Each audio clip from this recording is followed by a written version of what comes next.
Assalamualaikum warahmatullahi wabarakatuh. Sampurasun. Saya Anggi Amalia yang akan memandu program DKPP dalam sepekan pada minggu ini.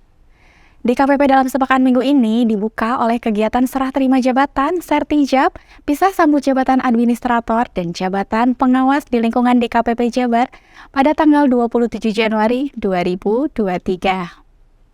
Acara dimulai dari pembacaan berita acara, penandatanganan, pemberian memori jabatan, hingga sambutan dan arahan dari Kepala Dinas DKPP Jawa Barat. Adapun diantaranya yang melakukan penyerahan Sertijab adalah 1. Kepala Bidang Konsumsi dan Pengembangan Sumber Daya Manusia dari Ibu Neni Fasyaini kepada Bapak Aji Sumarwan. 2. Kepala Balai Margawati dari Bapak Asep Ali kepada Bapak Febi.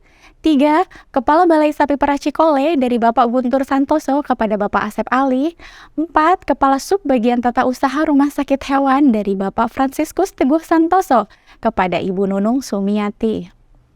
Berita selanjutnya ada dari UPTD Rumah Sakit Hewan yang kedatangan tamu dari Badan Pendapatan Daerah Provinsi Jawa Barat.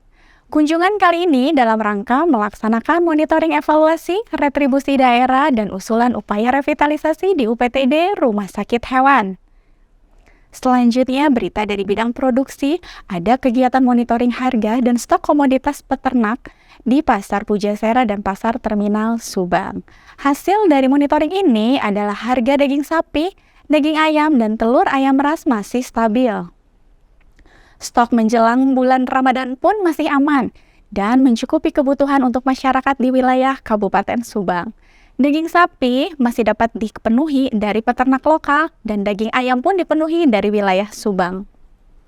Diharapkan harga akan terus stabil dan daya serap masyarakat pun terus meningkat untuk tetap mengkonsumsi protein hewani. Kegiatan bidang produksi pun berlanjut pada kegiatan verifikasi CPCL di Kabupaten Tasikmalaya untuk penerima bantuan ternak. Adapun aspek yang diperiksa adalah potret dinamika kelompok dari aspek administrasi, keanggotaan, kepengurusan, dukungan perkandangan, pengalaman beternak, potensi pakan ternak, potensi SDA, dukungan pemerintah setempat, pemasaran, dan dukungan sarana penunjang lainnya. Adapun kelompok yang diverifikasi adalah kelompok Tani Rahayu Jaya, kelompok Wangunsari 5, kelompok Al-Hidayah Abu Bakar, dan kelompok Najmul Huda. Masih dari bidang produksi, ada kegiatan rapat koordinasi dalam rangka persiapan PENAS, Pekan Nasional Petani Nelayan ke-16 di Padang, Sumatera Barat. Tema PENAS ke-16 tahun ini adalah memantapkan penguatan potensi dan posisi tawar komoditi lokal untuk mewujudkan kemandirian pangan berkelanjutan menuju Indonesia Lumbung Pangan Dunia 2045.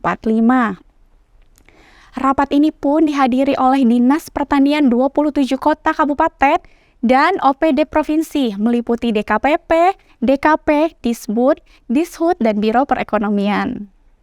Baiklah, berita selanjutnya ada dari Balai Pelatihan Cikole yang berkunjung ke Balai Besar Pelatihan Peternakan dan Kesehatan Hewan Cinagara dalam rangka peningkatan sumber daya manusia, peternakan, dan kesehatan di Jawa Barat melalui kerjasama penyelenggaraan program pelatihan berbasis kompetensi kerja.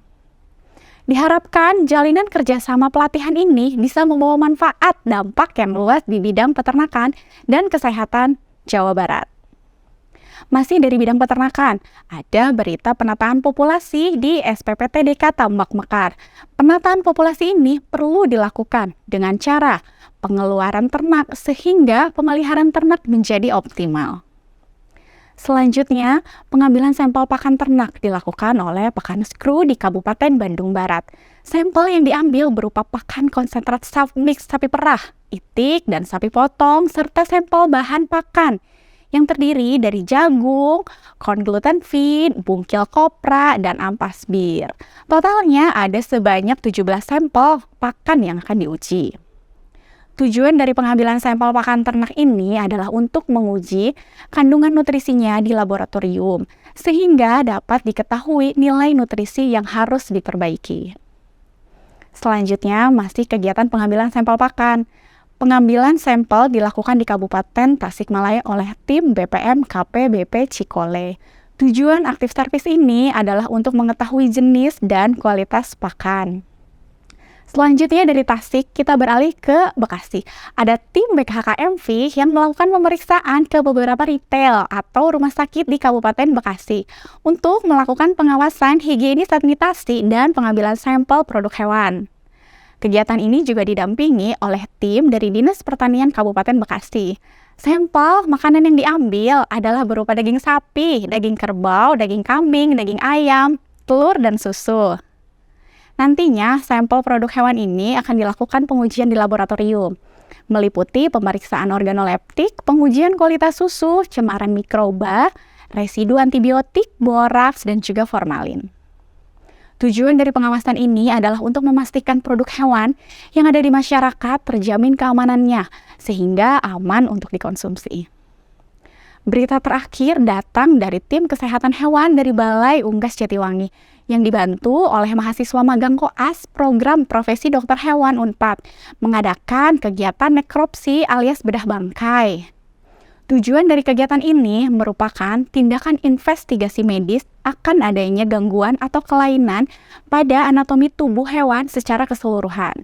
Kegiatan ini dilakukan secara runut baik anatomi luar maupun dalam tubuh. Baiklah para wargi, berita tadi menutup perjumpaan kita pagi ini. Sekian berita yang dapat saya sampaikan, sampai jumpa lagi pada DKPP dalam sepekan berikutnya. Saya Anggia Amalia dan tim humas yang bertugas pamit undur diri. Wassalamualaikum warahmatullahi wabarakatuh. Sampurasun.